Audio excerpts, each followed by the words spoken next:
segenap hatiku. Layaklah kau Tuhan, layaklah kau Tuhan, dipuji dan disembah dengan segenap jiwa ragaku. Layaklah kau Tuhan, layaklah kau Tuhan, dipuji dan disembah dengan segenap hatiku. Layaklah kau Tuhan, dipuji dan disembah dengan segenap jiwa ragaku. Dengan segenap jiwa ragaku. Dengan segenap jiwa ragaku.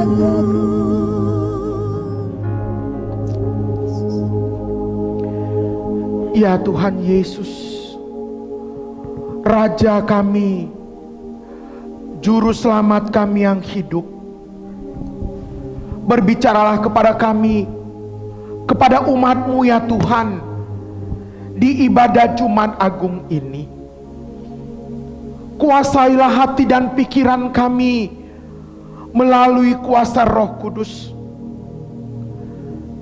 Dalam situasi dan kondisi yang Allah izinkan kami lewati di masa yang sangat sulit ini, kami rindu kebenaran firman Tuhan menguatkan iman kami.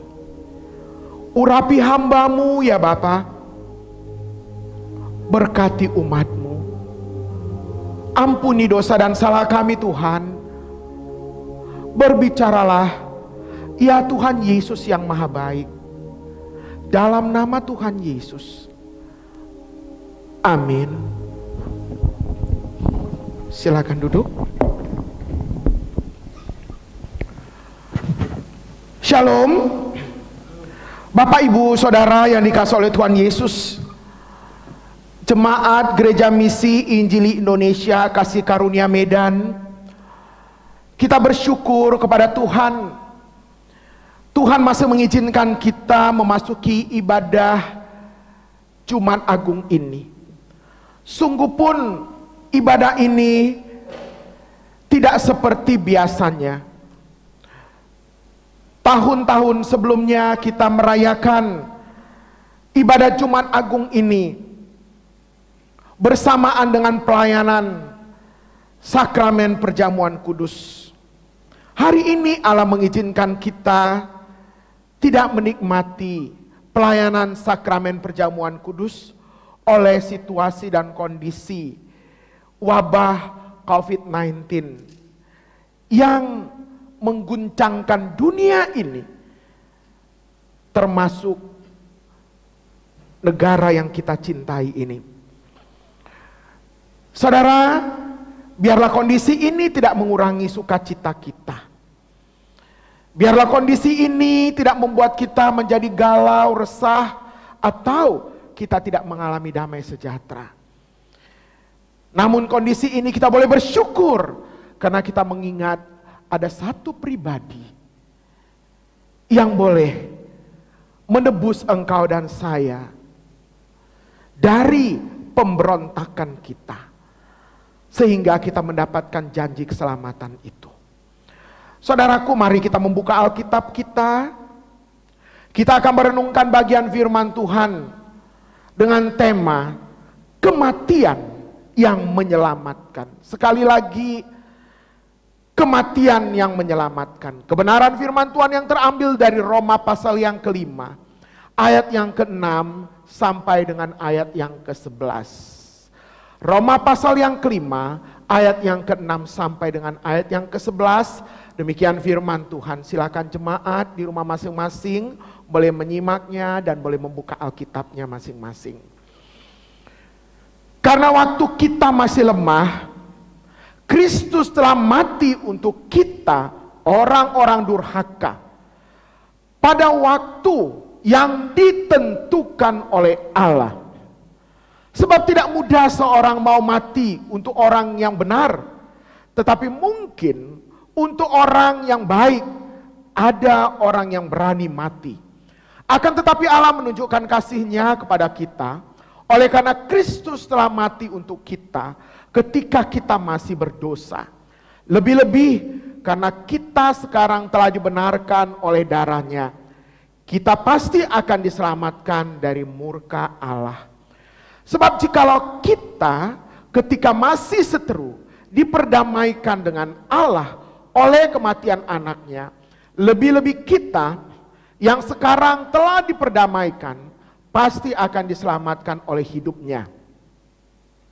Dan bukan hanya itu saja, kita malah bermegah dalam Allah oleh Yesus Kristus Tuhan kita, sebab oleh Dia kita telah menerima pendamaian itu. Sedemikian jauh pembacaan firman Tuhan di ibadah Jumat Agung ini. Yang berbahagia mereka mendengarkan kebenaran firman Allah, yang memeliharanya, terlebih lagi yang melakukannya dalam kehidupannya hari lepas hari. Saudara-saudaraku yang dikasihi oleh Tuhan Yesus Kristus, tema kebenaran firman Tuhan di ibadah Jumat Agung ini, kematian yang menyelamatkan. Saudara yang dikasihi oleh Tuhan Yesus Kristus, kebenaran Alkitab dari bagian firman Tuhan yang sudah kita baca pada saat ini mengatakan bahwa engkau dan saya ada di dalam situasi dan kondisi yang berdosa. Kita ada di dalam situasi dan kondisi orang-orang yang durhaka. Alkitab mengatakan orang-orang yang lemah. Dan Alkitab mengatakan kepada kita pada saat ini, engkau dan saya tidak akan bisa ditebus dari dosa pemberontakan, dari kedurhakaan, dari kelemahan kita oleh karena dosa, kecuali ada satu pribadi yang harus mati. Saudara,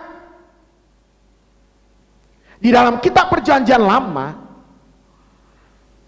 pengampunan itu hanya terjadi oleh karena penebusan melalui anak domba disembelih. Dan di dalam kitab Perjanjian Baru kita melihat bahwa anak domba Allah itu harus mati untuk menebus segala kesalahan-kesalahan kita. Saudaraku, apakah yang sangat memiriskan hati kita? Alkitab mengatakan dengan sangat jelas kepada saudara dan saya bahwa kematian anaknya yang dikasihinya itu, anaknya yang tunggal itu, justru ditentukan oleh Bapanya, ditentukan oleh Allah. Tidak ada penebusan tanpa kematian anak manusia. Tidak ada penebusan tanpa penumpahan darah dari anak manusia yang suci dan kudus. Tidak ada keselamatan tanpa penebusan yang sempurna. Yesus harus mati. Saudara, bukankah ini sesuatu yang sangat luar biasa? Anugerah yang hanya engkau dapatkan secara cuma-cuma.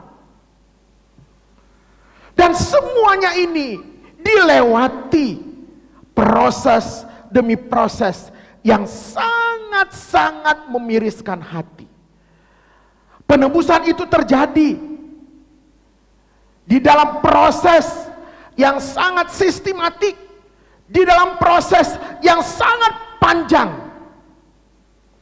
Jikalau kita melihat proses kematian Yesus Kristus untuk menyelamatkan manusia yang berdosa, yang pertama kita melihat bahwa Proses itu dimulai dengan pembunuhan karakter Tuhan Yesus. Saudara, dimulai dengan penangkapan di Getsemani. Penangkapan atas dasar informasi sang murid Yudas Iskariot yang mengkhianati dia.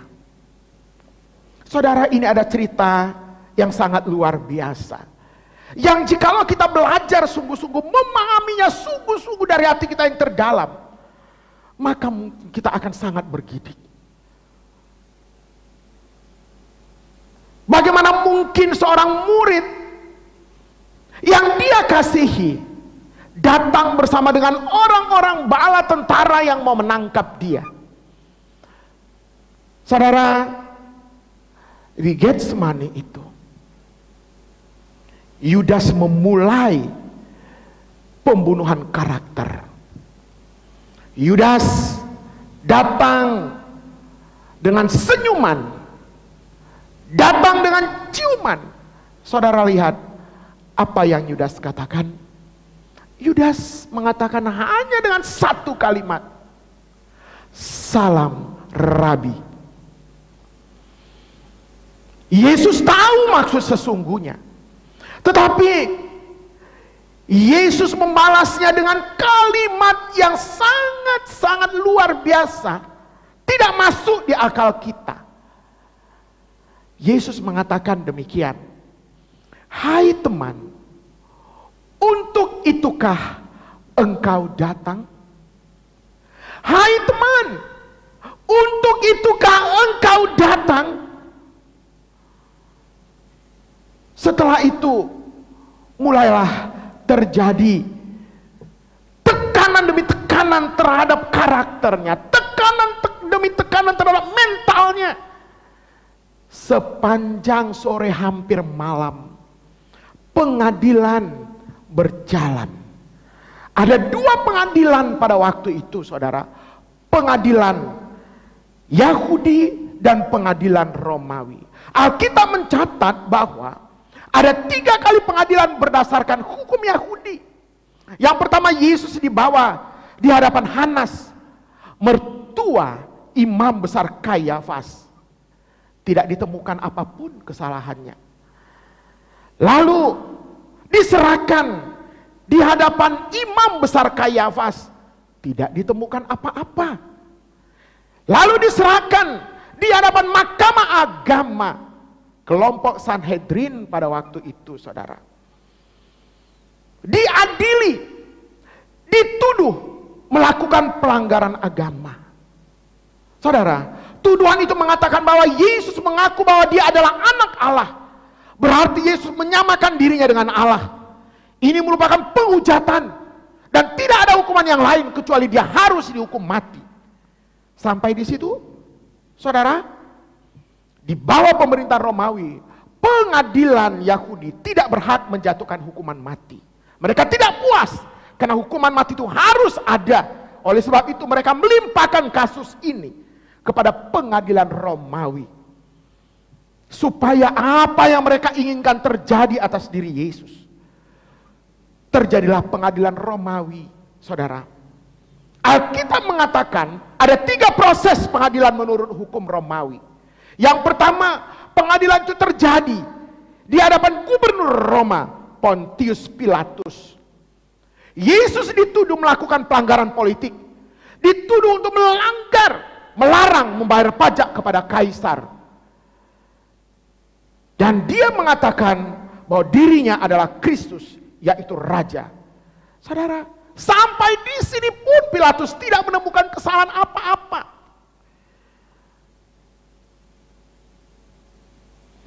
Saudara, akhirnya mereka tahu bahwa Yesus berasal dari Galilea. Pilatus mengirimkan Yesus kepada Raja Herodes Antipas untuk mengadili dia. Herodes Antipas pun tidak mendapati kesalahan Yesus. di dalam keletihan yang sangat luar biasa, di over kiri kanan, di pimpong kiri kanan, dalam keletihan fisik yang sangat luar biasa. Saudara, terakhir kali Pilatus mengadili dia di kursi pengadilannya. Apakah Pilatus menemukan kesalahannya? Tidak. Tetapi saudara lihat, teriakan demi teriakan, salibkan dia terus bergaung. Saudara, saat itu perayaan Paskah Yahudi akan segera dimulai. Hanya tinggal beberapa hari. Di dalam kebiasaan perayaan ini, seorang penjahat harus dilepaskan. Lalu Pilatus bertanya, siapa yang harus dilepaskan? Saudara, Alkitab mengatakan, mereka berteriak, lepaskan Barabas, lepaskan Barabas, salibkan Yesus. Saudara tahu Barabas siapa? Barabas adalah penjahat kelas kakap. Saudara bisa membandingkan ini? Seorang penjahat kelas kakap diminta untuk dilepaskan, sementara pribadi yang tak ditemukan kesalahannya itu harus dihukum mati. Lepaskan Barabas, salibkan Yesus. Tidak ada pilihan yang lain. Tidak ada. Alkitab mengatakan kepada kita, Pilatus mencuci tangannya. Akhirnya dia menyerahkan Yesus dan mengatakan, aku tak menemukan kesalahan kepada orang ini. Lalu Pilatus menyerahkan Yesus untuk disesah. Saudara, pembunuhan karakter terjadi di awal penyiksaannya. Di hadapan banyak orang, dipermalukan, direndahkan. Seakan-akan Yesus bukan manusia. Selanjutnya apa yang terjadi? Proses selanjutnya yang terjadi adalah dimulailah pembunuhan secara fisik. Perlahan tapi pasti. Waktu Pilatus mengatakan mengizinkan mereka untuk menyesat dia, Yohanes pasal 19 ayat yang ketiga mengatakan, salam hai engkau Raja Yahudi. Tahukah engkau apa yang pertama kali sampai kepada Yesus? Tamparan. Yesus ditampar dengan mengatakan salam hai engkau Raja Yahudi. Yesus menjawab, tidak. Yesus melawan, tidak. Apakah engkau Raja Yahudi? Apa kata Yesus? Engkau sendiri yang mengatakannya. Salibkan dia. Dia diambil. Lalu Alkitab mengatakan dia disesah. Dalam Kamus Besar Bahasa Indonesia, menyesah itu artinya memukul tidak hanya dengan tangan, tapi juga memukul dengan menggunakan alat atau menggunakan barang. Dan Alkitab mencatat barang yang dipergunakan adalah cambuk. Orang yang disesah diikat pada sebuah tiang dengan membungkuk dan memberikan tubuhnya, badannya untuk dipukul dengan cambuk yang bercabang. Lalu saudara, cambuk yang tajam itu masuk ke dalam bagian tubuhnya, masuk ke dalam daging yang menembus kulitnya. Lalu cambuk itu ditarik saudara, menetes darah, dan di tubuhnya tertinggal bekas luka yang menganga. Saudara, cambuk ini mempunyai bola timah yang berduri, atau kepingan tulang domba yang dapat merobek sampai tulang manusia itu terlihat. Saudara, Alkitab mengatakan kepada kita, setiap darah yang menetes, setiap tubuh yang tercabik, bukankah itu menghidupkan engkau pada akhirnya? Setiap darah yang menetes dan setiap daging yang tercabik, bukankah itu pada akhirnya menyelamatkan engkau dan saya? Dikenakan mahkota duri untuk merendahkan dia, ditekan lalu darah pun mengalir dari kepalanya.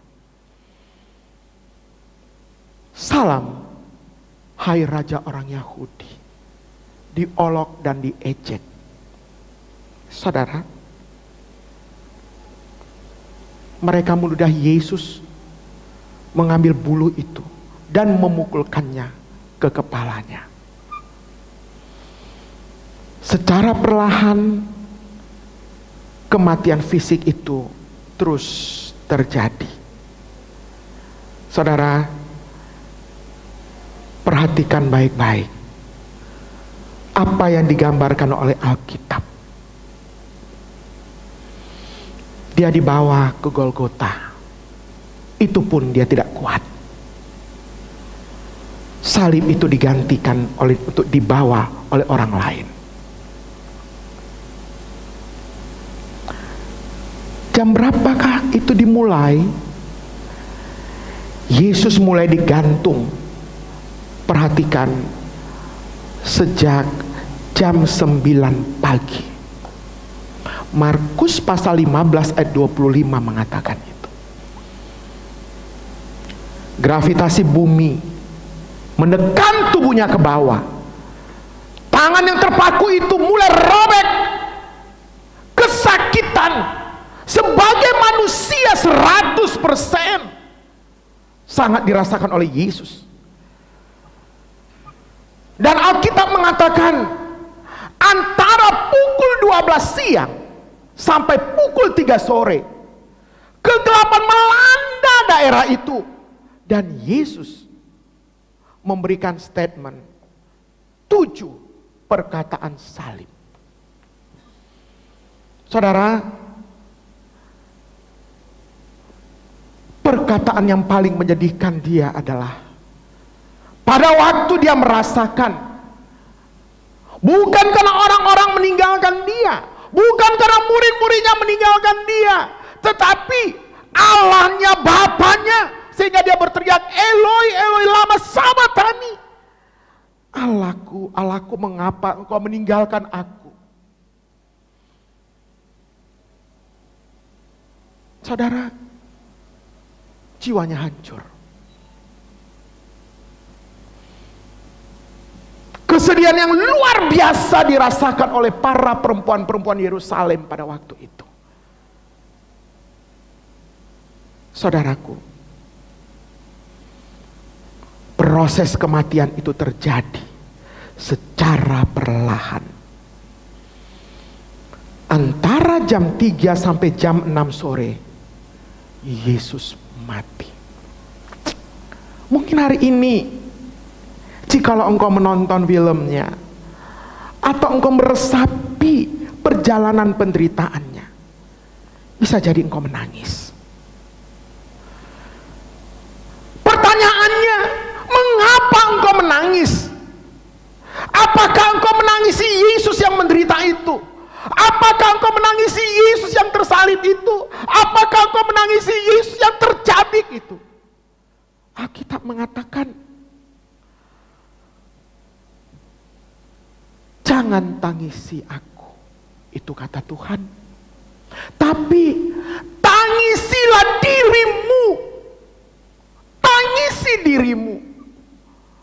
Saudara, tidak ada hal yang terbaik dalam hidup kita pada waktu kita merenungkan tentang kematian yang untuk kita dihidupkan, kecuali kita mengintrospeksi diri kita, mengevaluasi diri kita. Sejauh mana kita mengasihi Tuhan? Sejauh mana kita sungguh-sungguh takut akan Tuhan dan menghargai penebusan yang sangat luar biasa itu. Saudara, apa yang engkau pelajari dari kasus penderitaan Yesus ini? Apa yang engkau pelajari dari kematian Yesus ini sehingga engkau dan saya diselamatkan dalam kepastian keselamatan yang kekal? Yang pertama, saudara, ingatlah dalam penderitaannya Yesus diam dan tenang. Diam tidak berarti kalah. Diam tidak berarti bodoh. Diam tidak berarti bingung. Diam berarti menunjukkan kebenarannya. Saudara, tak perlu membela diri walau harus mengalami kesakitan. Tenang, Yesus tidak gerasak gerusuk. Yesus tidak membela diri sedikit pun menunjukkan bahwa ia benar. Saudara, saya mau mengatakan kepada engkau pada hari ini, ingatlah, sungguh pun engkau melakukan yang benar, dan kebenaran itu bisa disalahkan. Tapi ingat, kebenaran tidak akan bisa mati. Kebenaran itu bisa disalahkan. Oleh karena kebenaran orang bisa masuk penjara. Oleh karena kebenaran orang bisa diperlakukan dengan apapun demi nafsu duniawi ini. Tetapi ingatlah bahwa kebenaran itu tidak akan pernah mati. Bukankah kebenaran Yesus pada akhirnya menghidupkan engkau dan saya? Bukankah kebenaran itu pada akhirnya menyelamatkan engkau dan saya? Sampai matinya Yesus tidak pernah bersalah. Saudara, yang kedua, pelajaran apakah yang kau dapatkan di Jumat Agung ini? Yesus tidak membalas kejahatan mereka, tapi justru Yesus mengampuni mereka. Saudaraku, bukankah sangat menarik pada waktu sang murid yang mengkhianati itu mengatakan, "Salam Rabi." Untuk itukah engkau datang kawan? Untuk itukah engkau datang teman? Apakah Yesus mengutuk dia? Tidak. Rencana itu harus berjalan melalui Yudas. Pada waktu Petrus menyangkal sampai 3 kali, penyangkalan itu terjadi pada waktu Yesus mulai disiksa. Mata Yesus beradu dengan mata Petrus pada waktu itu. Saudara, ada kepedihan yang luar biasa di hati Yesus. Yesus mengingatkan dia, sebelum ayam berkokok, engkau sudah menyangkal aku 3 kali. Itu terjadi. Apakah Yesus pada akhirnya mengutuk Petrus? Apakah Yesus pada akhirnya mengatakan kepada Petrus, terkutuklah engkau murid yang tidak tahu diri? Tidak. Yesus mengampuni dia. Dan akhirnya Yesus memakai dia begitu luar biasa.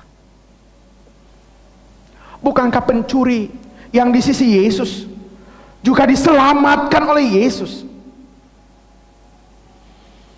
Salah satu statement dari 7 pernyataan Yesus yang dia berikan kepada sang penjahat itu, "Aku berkata kepadamu, sesungguhnya hari ini juga engkau akan bersama-sama dengan aku di dalam Firdaus." Apakah yang sangat menarik? Yang sangat menarik adalah Yesus mengatakan, "Ya Bapa, ampunilah mereka, sebab mereka tidak tahu apa yang mereka perbuat." Sadarkah engkau apa yang kau perbuat? Mungkin hari ini saya boleh memberikan pertanyaan kepadamu, dan mungkin pertanyaan itu juga tertuju kepada diri saya. Pertanyaan sangat praktis. Siapakah sebenarnya yang membunuh Yesus? Apakah Pilatus? Apakah mereka yang duduk di mahkamah agama? Apakah Kayafas? Apakah Herodes Antipas? Apakah para serdadu-serdadu itu? Siapakah yang membunuh Yesus? Mungkin kita bisa menjawabnya dengan sangat singkat. Aku. Sesungguhnya, akulah yang membunuh Yesus. Kejahatanku, dosa-dosaku, akulah yang membunuh Yesus. Saudara, jika engkau mengalami tekanan oleh karena kejahatan orang terhadap dirimu, Alkitab mengatakan, jangan pernah membalas kejahatan dengan kejahatan. Jangan kau mengutuk mereka. Alkitab mengatakan berkatilah mereka. Jangan kutuk musuhmu. Karena apa? Saudara, kebenaran itu akan muncul. Dan Yesus akan membela engkau. Hal yang terakhir, pelajaran apakah yang kita dapatkan? Melalui kematiannya yang menyelamatkan kita. Alkitab mencatat, Yesus tidak pernah memberontak. Dia taat kepada perintah Bapaknya. Seandainya cawan anggur itu bisa dipindahkan, seandainya cawan anggur itu tidak diterimanya, tetapi dia harus tunduk, harus taat. Tidak ada yang bisa mati kecuali Yesus anak manusia itu. Dan jelas firman Tuhan mengatakan kepada kita bahwa Kristus telah mati untuk engkau dan saya pada waktu engkau menjadi orang durhaka, pada waktu engkau lemah, pada waktu engkau berdosa, dan kematiannya ditentukan oleh Allah sehingga engkau dan saya dibenarkan, engkau dan saya diperdamaikan dengan Allah. Saudara, tidak gampang untuk taat.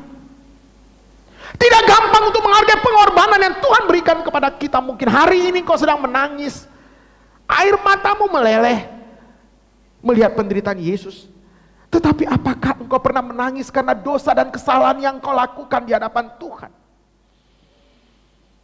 Saudara, Allah mengajarkan kita untuk taat sampai mati. Belajar daripada keteladanan Yesus. Saat ini mungkin engkau merasa sedih, galau, oleh karena engkau tidak bisa berkumpul dengan keluarga saat Jumat Agung ini. Engkau menjadi sedih karena engkau tidak bisa menikmati sakramen perjamuan kudus yang melambangkan roti, yang melambangkan tubuh Kristus, anggur yang melambangkan darahnya untuk menebus dosa saudara dan saya.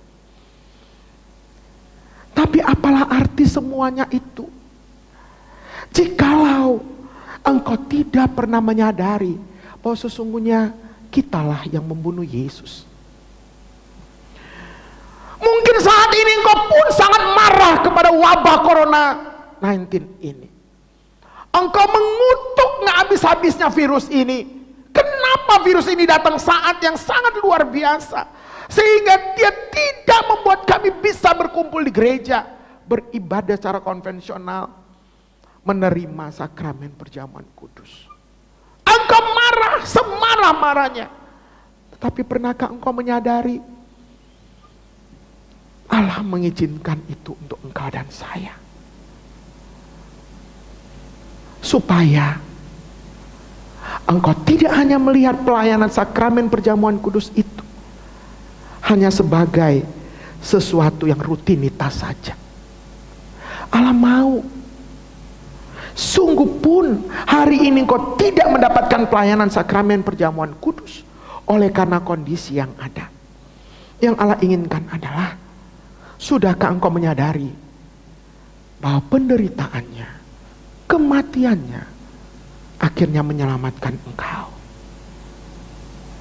Mari kita mensyukuri apa yang Tuhan izinkan melalui wabah ini. Mari kita mensyukuri penderitaan yang Tuhan izinkan berlaku atas kita. Mari kita mensyukuri, paling tidak kita menyadari bahwa dalam segala hal Allah ada bersama dengan engkau dan saya. Saudara yang dikasihi oleh Tuhan Yesus, di ibadah Jumat Agung ini, mari kita sama-sama menyadarkan diri kita. Yesus mati, saya hidup. Yesus mati, saya selamat. Yesus harus tersalib. Semua dosa saya dilimpahkan kepadanya. Oleh sebab itu, apa yang harus saya perbuat? Jemaat yang dikasihi oleh Tuhan Yesus, mari kita merenungkan tentang kematian Yesus yang menyelamatkan kita. Kiranya khotbah di Jumat Agung ini membuat kita semakin menyadari bahwa tanpa Tuhan, engkau dan saya tidak akan pernah berarti apa-apa. Selamat menikmati Jumat Agung. Tuhan Yesus memberkati. Amin. Kita berdoa. Ya Tuhan Yesus, terima kasih banyak materaikan kebenaran firman-Mu atas kami, sehingga kami sangat menyadari kami diselamatkan karena Engkau mati untuk kami. Terima kasih untuk penderitaan-Mu ya Bapa.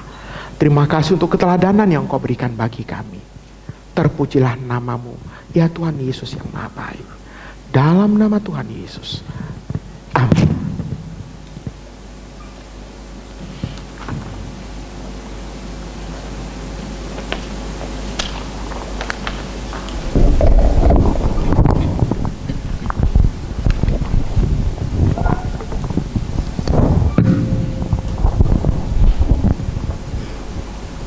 Sebagai rasa syukur kita kepada Tuhan, saatnya kita akan memberikan persembahan. Mari bersama-sama kita menyanyikan pujian, sukacitaku penuh, ku bermazmur bagimu.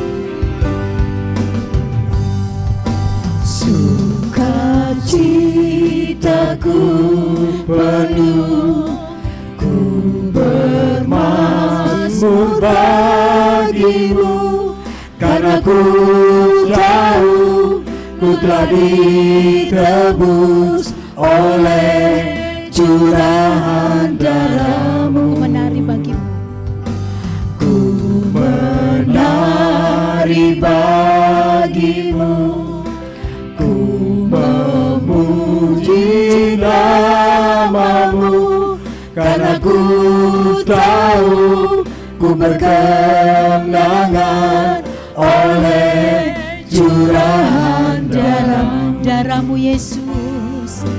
Darah-Mu Yesus sucikan daku, darah-Mu Yesus bebaskanku,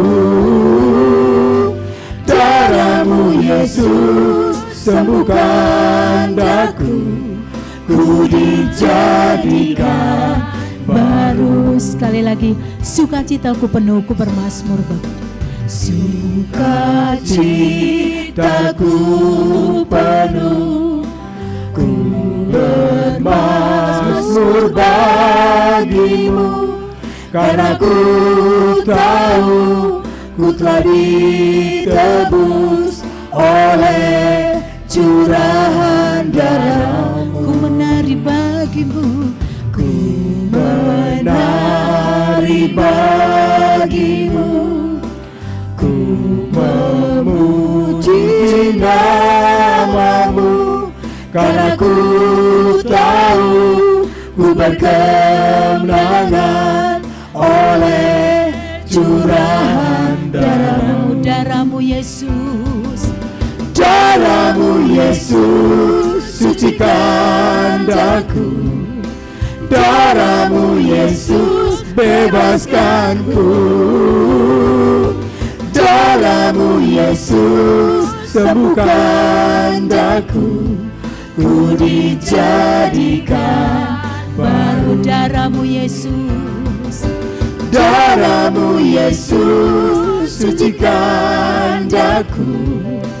Darahmu Yesus, bebaskanku. Darahmu Yesus, sembuhkan daku. ku dijadikan baru, ku dijadikan baru, ku dijadikan baru, ku dijadikan baru, ku dijadikan baru.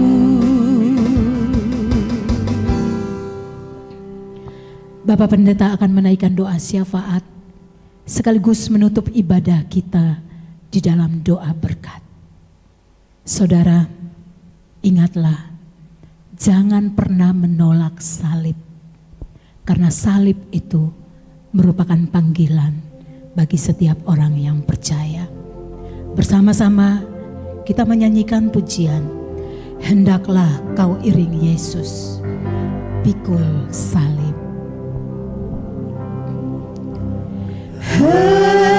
Hendaklah kau iring Yesus, pikul salib. Jangan takut dan gelisah, ikut Tapi pikulah salibmu, pikulah salibmu serta pandang tetap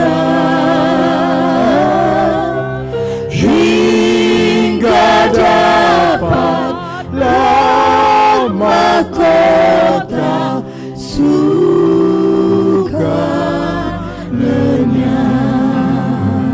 Tuhan tuntut kerendahan. Tuhan tuntut kerendahan, pikul salib. Kalau rasa kelemahan, pikul salib. Pikulah salibmu serta pandang tetap hingga dapatlah mahkota suka lenyap. Pikulah salibmu serta Pikulah salibmu serta pandang tetap hingga dapatlah mahkota sukar lenyap. Ya Tuhan Yesus,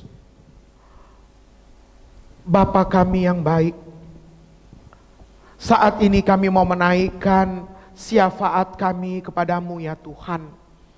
Di tengah-tengah situasi dan kondisi yang sulit oleh karena wabah COVID-19 ini, doa kami kiranya Tuhan menolong pemerintah kami Bapa untuk boleh menyelesaikan semua masalah ini dengan baik. Berikanlah hikmat-Mu kepada presiden, wakil presiden, semua para menteri, juga kepada mereka yang berkepentingan untuk menyelesaikan semua ini. para ahli kesehatan, kami mohon kepada Tuhan di dalam nama Yesus, berikan mereka hikmat dan kekuatan, bersatu padu menyelesaikan masalah ini dengan baik. Kami berdoa dalam nama Yesus, lindungilah para pemimpin kami dari wabah ini Bapa. Lindungilah para pemimpin kami dari orang-orang yang berkepentingan tidak baik. Biarlah melalui para pemimpin kami, wabah ini boleh cepat diselesaikan. Tuhan Yesus, kami berdoa untuk semua pemerintah, dari pusat sampai ke daerah, gubernur, wali kota, bupati, lurah, para camat, RT, RW, Tuhan, kiranya pada waktu mereka membuat kebijakan demi kebijakan, biarlah kebijakan itu tidak semakin menyulitkan masyarakat, tetapi melalui kebijakan itu masyarakat ini boleh hidup dengan tentram, mengikuti aturan-aturan yang sudah diumumkan oleh pemerintah.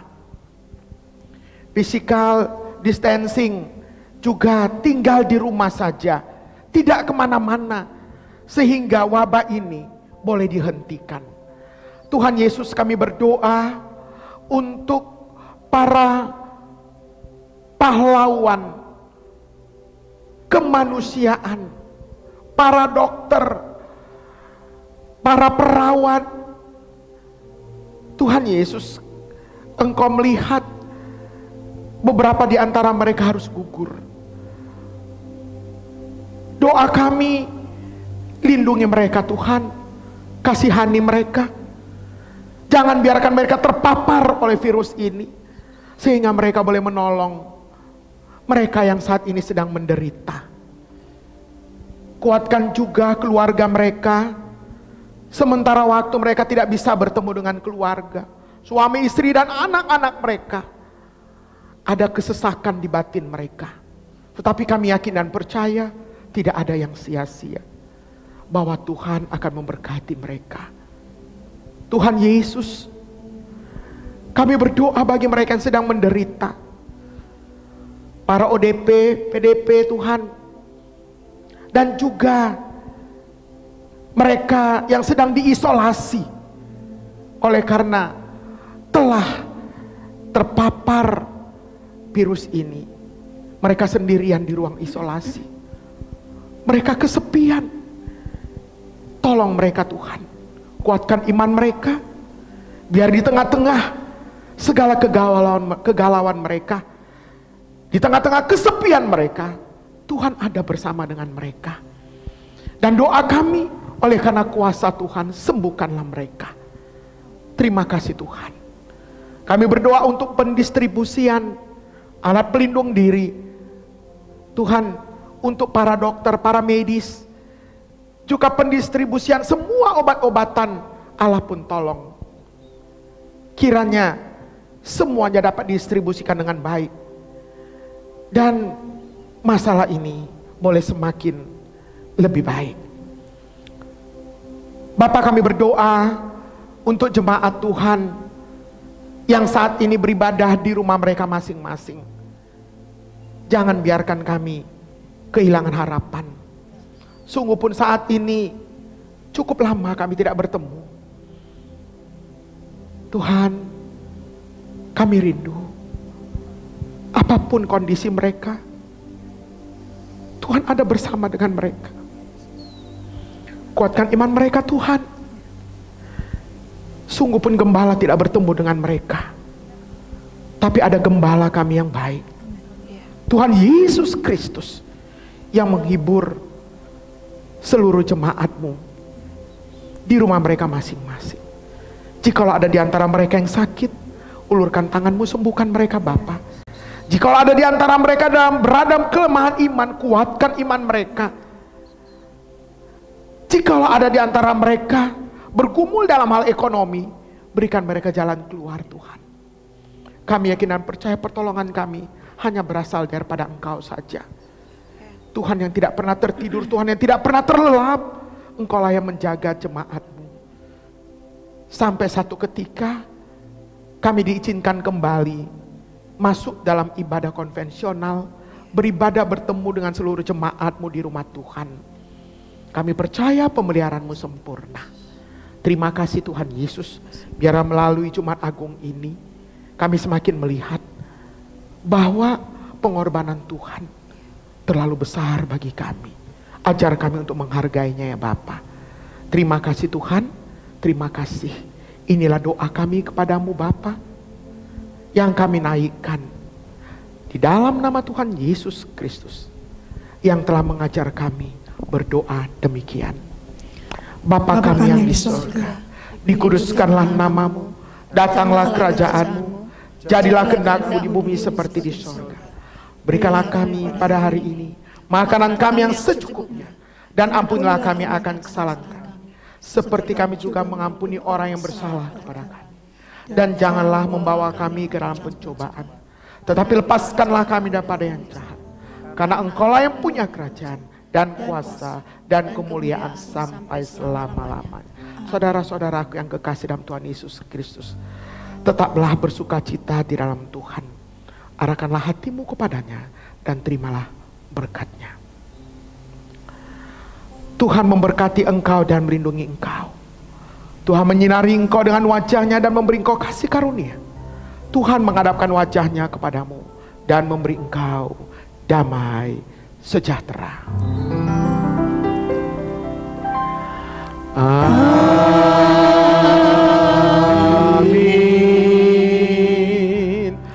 Amin.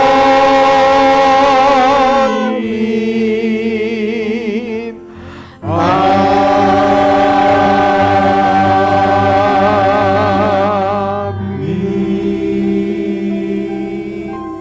Kita saat teduh.